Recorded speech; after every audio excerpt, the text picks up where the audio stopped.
Nagaa keessanii isiniin jechaa dhufnee jirra kabajamtoota fi daawwattoota hordoftoota keenyaa. Egaa oduun guyyaa irraa qabannee isiniif dhiyaannee jirru obbo Taayyee Danda'a fi obbo Taayyee Danda'a akkuma beekamu egaa waa'ee bilisiginnaa paartii keessaa bahee ture bubbuleera.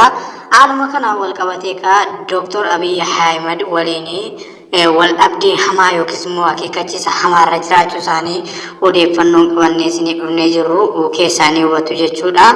Egaa obbo Taayyee Danda'a akkuma beekamu egaa garee bilisiginnaa paartii dhiisee waraana jaalmarroo deeggaruutti taa'eeti bubbulee jira jechuudha.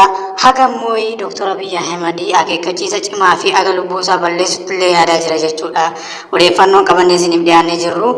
Haasuma kanaan wal qabatee arra Oromoodhaaf yookiis immoo bakka bu'ee Oromootiif wanti dubbatamu tokko yoo dhaameyyuu haala hamaa fi danqaa keessayyuu Oromoon bu'aa argamu malee namni kun yookiis immoo obbo Taayyee Danda'a qabatamummaadhaan jechuudha kan inni harka irra kaawwatee jiru waa'ee uummata Oromooti jechuudha. Uummata Oromootti harka kennee yookiis immoo waraana jaalmarroo dirribaatiin yookiin gargaarsa garaagaraa yookiis immoo gorsa haala mijaa'aa garaagaraa illee laatafii jira jechuudha. Odeeffannoon qabannee jirru.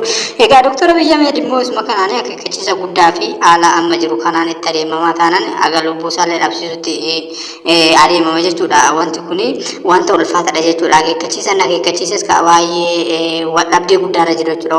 Waldhabdee isaanis waa'eedhuma Oromooti jechuudha. Oromoon akkamittiin cunqurfama kan jedhudha. Obbo Taayyee Danda'a akkuma duraan beektanii baroota 2012 keessa yookiis immoo bara achaanu keessa baay'ee uummata Oromoo irraa harka bitaatti galfatee uummata Oromoo yookiis immoo dubbiruma mootummaa jala galee waa iddoo jechaa ture jechuudha. Har'a garuu harka kan inni kennee yookiis immoo gara uummata Oromootti deebi'ee jirudha. Amma mootummaan paartii badhaadhinaa yookiis immoo mootummaan Abiy Ahmed kun immoo waanuma inni godhaa jiru kana yookiis immoo harka isarraa deeffate kanarraan kan kaase akka inni yookiis to'annoo jala oolu yookiin immoo sirna seeraa fi wantoota hedduu isaatiin illee akka inni adabamuun yaalaa jira jechuudha. Wanta hamaarratti keessaa jira.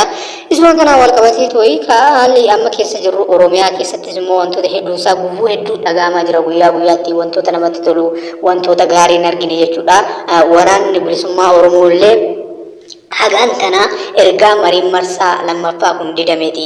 Tarkaanfii hamaadha kan isaan fudhachaa jiran jechuudha. Godinaalee Oromiyaa keessa lixanii aanaa keessa seenanii hidhamtoota hedduullee iddoo isaa yaasanitti jira jechuudha darbee. Egaa kunis tarkaanfii hamaa yookiin ejjennoo hamaa qabaachuu isaanii argisiisu jechuudha. Waa'een uummata Oromoo haa ta'u miidhamni uummata Oromoo allarree kanuma akkuma itti fudhatee jira jechuudha. Miidhamuu fi yookiis immoo dararamuun uummata Oromoo kun immoo faayidaa tokkollee hin qabu jechuudha. Uummanni Oromoo dachaa meeqa yookiis immoo miliyoona meeqaan lakkaa'amu warra miliyoona miti gara lakkoofsa xiqqootti kan tilmaamudha jechuudha. Waa'een uummata biyya keenyaa kun danqaa fi haala haleellaa ulfaataa keessa jira jechuudha. Haa ta'u malee uummanni Oromoo yoo maal ta'e yoo kam ta'e immoo jireenya isaa keessatti immoo bilisummaa arga kan jedhu tokko immoo tilmaamamee wanti yaadamu tokkollee wanta raga'ames hin jiru jechuudha. Haa ta'u kanumaan qophiin keenya as keessatti ilaaltan baay'ee kan namatti tolu yookiis immoo kan namatti fedhii guddaa horuudha jechuudha. Uummanni Oromoo waliif yaade yookiis immoo waliitiin wal qabatee adeeme yoo ta'e silaa kun hin jiru jechuudha. Namni fincilaa irraa kun hin jiru. Kuni kan inni dhufes karaa garaagaraa yoo ta'u malee adeemsi seeraa yookiis sirni seeraa tokko agaarraatti illee lafa qabatee waa'ee uummata Oromoo dhaggeeffanna jechuudha. Fuulduruma keenyatti waan nu taasisu yookiis immoo waan nu gargaaru jecha qophiin keenya guyyaa har'aa anis ni qabadhee dhufee jiru jechuudha. Asumarratti raawwataa warreen immoo qophii keenyaaf immoo haaraa taatan laayik subscribe gochuudhaan nu duukaa qophii biraatiin nagaa walitti deebinutti immoo nagaatti isiniin jenna nagaatti nagaan nu tura.